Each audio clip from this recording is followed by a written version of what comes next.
So anytime Apple announces another live event, you know that's your signal to hold your breath and see which one of your iDevices will be rendered no longer cool by an updated version that's a little thinner and has a slightly higher pixel density. So behold, the iPhone 7. So what has Apple done to differentiate it from the iPhone 6 and 6S, which released to great fanfare due to the long-awaited 4.7-inch screen?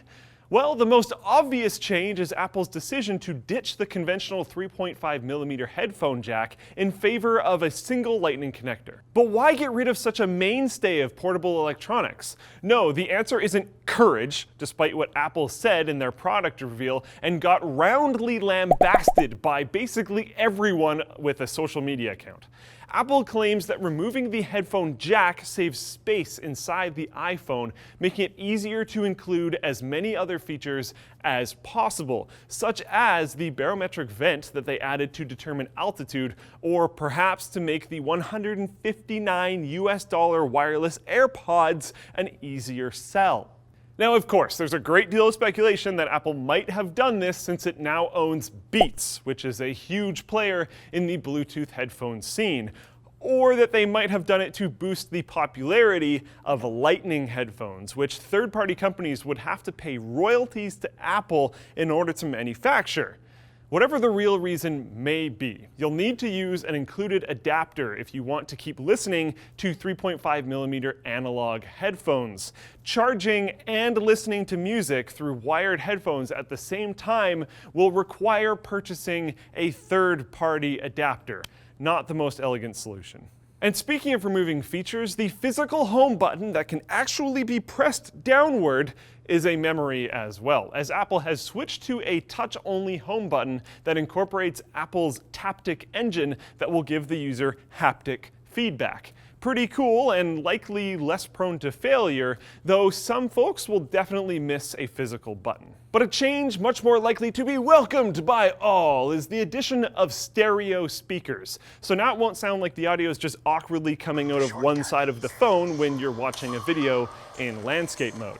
Apple is also claiming that the speakers will get twice as loud as an iPhone 6S, so hopefully you won't have to say, sorry, that's as loud as it goes to your friends nearly as often as before. The camera also gets an upgrade with the iPhone 7, including both image stabilization, since many of us aren't that good at keeping our hands still when snapping pictures, myself included, and a larger aperture for better low-light performance. If you opt for the larger phablet-style iPhone 7 Plus, you actually get two rear cameras with the extra lens featuring real, actual optical zoom, so it can act as a telephoto lens. But what's under the hood to power it all? Apple's new A10 SoC features the first quad-core CPU we've seen in an iPhone, with 2 cores assigned to everyday tasks, while the other 2 consume more power and are leveraged when you're pushing the iPhone while doing things like gaming. Throw in some water resistance, a new glossy jet black finish that could either look cool or be inevitably a fingerprint magnet,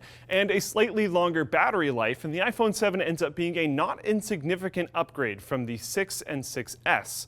But is it worth the premium that Apple charges, especially with even many die-hard Apple fans lamenting the loss of the headphone jack?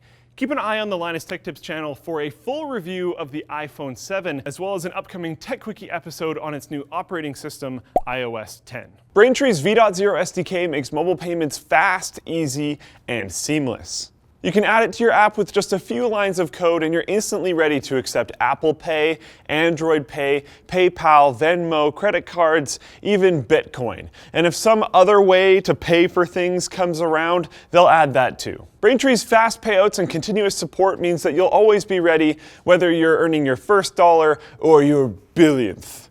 That's a little ambitious.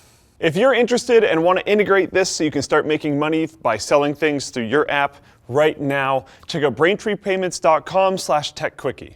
Alright guys, thanks for watching. Let us know if there's other weird phone videos that you'd like us to cover. Maybe there's something interesting about the iPhone 7 that we didn't cover, or maybe we should cover barometric vents. Anyways, let us know down below. If you liked the video, like it, subscribe, all that fun stuff. If you dislike the video and you just hate iPhones so much that even seeing a video about them angers you deeply to your core, feel free to hit the dislike button. Or if you want to just have some fun, check out Channel Super Fun. I'll see you guys next time.